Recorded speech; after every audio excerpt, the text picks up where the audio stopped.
When we hit the peak in an aspect of life, like peak financial situation or peak physical condition, that's what we now expect out of ourselves. That's where we belong, and that's the place we want to revert back to whenever we fall off track. Well, usually, but this time I've had a different experience when it comes to personal finance, and that's how I'm able to live on a part-time salary, but don't feel like I have to be cheap and compromise too much on my lifestyle. So you can still have fun even though you don't have the funds. Back when I had a full-time job, I didn't have many financial restrictions. I would regularly go on weekend trips and I really just enjoyed life to the fullest. But I was not very good at saving money and I should have prioritized that a bit higher. But in 2014, I quit the full-time job because I wanted to study. And that made me have to restrict my spending a little bit. But because of the student loans and because I got a part-time job, it let me still be in a pretty all right financial situation. In 2018, I finished my degree in physiotherapy, but I decided to not go straight into a full-time job because I wanted to have my options open. And I thought this was a good opportunity to have a little break and to try to pursue something creative on the side, because that's something I really want to do and that fits my personality a bit better. So I kept the part-time job, which was not particularly well-paying, but it was flexible and non-demanding, and it let me have a lot of time and energy to do what I wanted.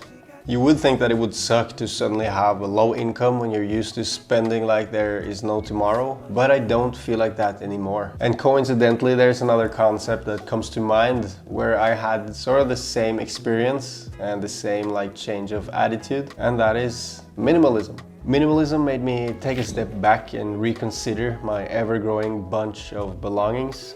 It made me less afraid of throwing away the things that I maybe will need at some point in the distant future, and how I can appreciate the absence of those things. That's something I didn't know that I had in me before, but that I've learned that I do. And that same mindset has sort of transferred over to my wants. Before, I would buy expensive coffee on the way to the train station daily just because, it's nice enough. I wouldn't think twice about going out to eat as long as I could afford it. And if I saw a piece of clothing that I wanted, then there was not much holding me back from buying it. But now what I try to do is to avoid those habitual purchases that I just do automatically. And I find so much enjoyment in feeling good and being more picky, I guess, and doing things like going out to eat, like I did yesterday when I really wanted to, instead of before when I went out to eat more often, but I had the feeling that maybe I shouldn't, and a bit more of a whatever approach. A couple of other things that I did when I got into this was to go through my subscription services and declutter it.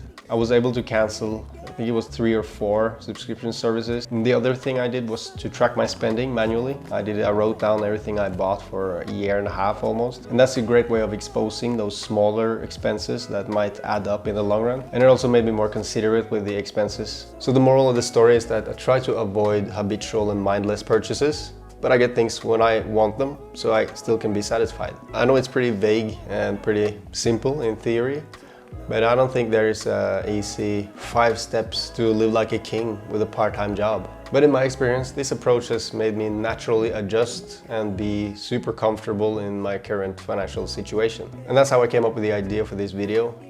I just suddenly realized how comfortable I am, even though I earn way less than I used to do. And then I found out about financial minimalism and immediately thought that if financial minimalism is anything, then that must be what I'm trying to do. And I'm sure there are many ways of understanding and describing financial minimalism, but this is my interpretation.